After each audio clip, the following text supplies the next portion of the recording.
भगवान थोड़ी देर वहां प्रतीक्षा की।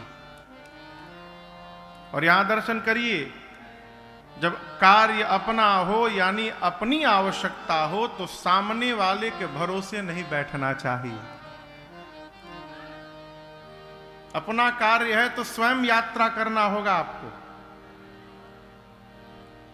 मां शबरी ने कहा कि पंपा सरोवर पर पंपा सरहि जाहु रघुराई, तहाँ हो यही सुग्रीव मिताई। पंपा सरोवर पर सुग्रीव मिलेंगे, भगवान आकर बैठे, सुग्रीव नहीं मिले। लक्ष्मण भैया से भगवान बोले, भाई काज तो आपन है ना, काम आपन है, तो उनके भरोसे क्यों बैठे कि वो हमारे पास आए, हम ही उनके पास चलते हैं। और भगवान पंपा सरोवर से आगे बढ़े। यहीं से किष्किंधा कांड की कथा प्रारंभ होती है।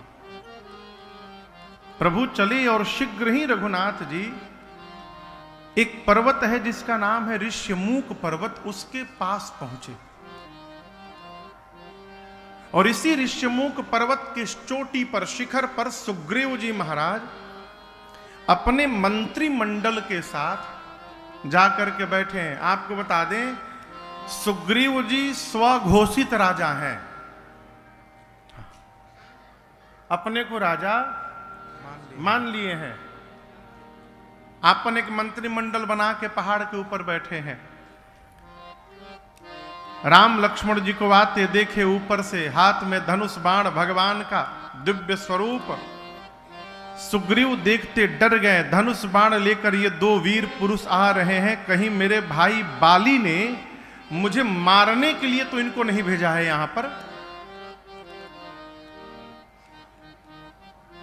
सुग्रीव जी महाराज तुरंत श्री हनुमान जी महाराज को बुलाते हैं। आज पहली बार श्री हनुमान जी महाराज कथा में प्रवेश कर रहे हैं राम जी की, इसलिए पूरी ऊर्जा के साथ संकट मोचन पहुंचे कम से कम हमारी बोलना के बाद। इसीलिए हम आज गए संकट मोचन प्रणाम करके आए हनुमान जी को। बोलिए हनुमान जी महाराज की जय।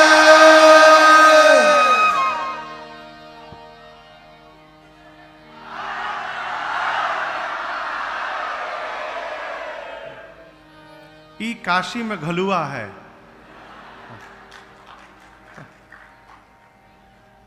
श्री हनुमान जी को सुग्रीव जी ने बुलाया और कहा, आप बटु का रूप धारण करके जाइए, उनसे वार्ता करिए।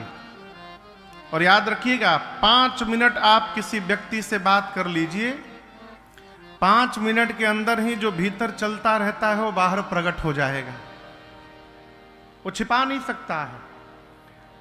सुग्रीव जी बोले, जाइए उनसे बात करिए और बात करके अनुमान लगाइए कि उन दोनों के आने का हेतु क्या है।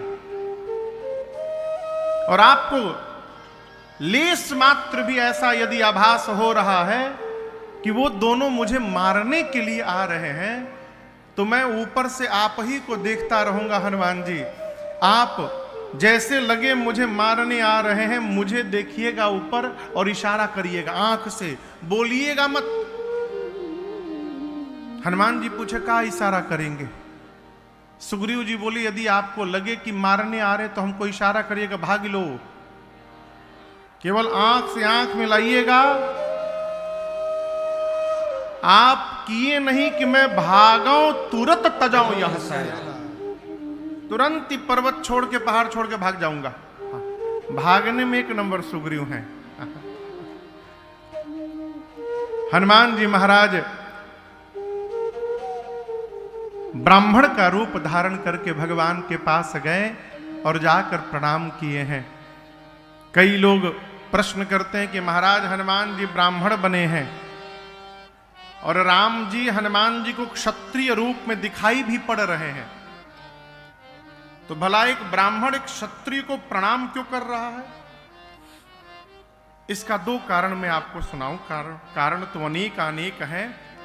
पहली बात, श्री हनुमान जी ब्राह्मण बने हैं नहीं। वो ब्राह्मण का मुखौटा लगा लिए हैं केवल। वो भगवान के भक्त हैं। अब भक्त वही है जो कोई भी दिखाई पड़े उसके भीतर सीताराम जी का दर्शन करके उसको प्रणाम कर ले। पहला कारण।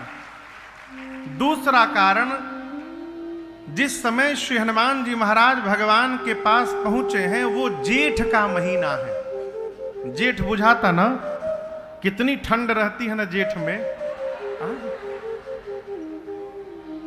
ठंड नहीं रहती है, क्या रहता है? गर्मी। चलिए ठीक है, गर्मी। हम जानबूझ के बोले, कई लोग हमारा सही बोल रहे हैं, इसका मतलब उसको मालूम नहीं जेठ क्या है। श्री हनुमान जी महाराज जब भगवान से मिले हैं वो तपती धूप का समय है। और आप बताओ, धूप में नंगे पांव कोई धरा पर चलेगा तो उसके पांव कैसे हो जाएंगे? रूखे पांव, रूखे हो जाएंगे, फट जाएंगे। धूप में चलते चलते छाले निकल जाएंगे। जब हनुमान जी भगवान से मिले तो पहली दृष्टि हनुमान जी के भगवान के पद पर गई, पांव पर। और हनुमान जी को भगवान के पांव कोमल दिखाई पड़े। नवकंज लोचन कंज मुख कर कंज पद कंजारुणम। नए कमल के पंखुड़ियों के समान पुष्पित खिलित लालिमा से संपन्न कोमल भगवान के श्री चरण दिखाई पड़े।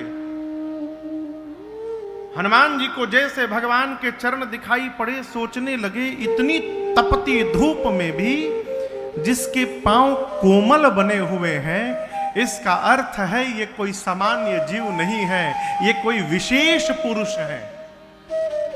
सामान्य जीव नहीं हो सकते। चाचा कहां बैठे हो? चाचा कहां बैठे हैं? अच्छा अच्छा, हाँ, कोई विशेष पुरुष है। अस्तु, हनुमान जी ने सहज भगवान को प्रणाम किया है। गोस्वामी जी कहते हैं हनुमान जी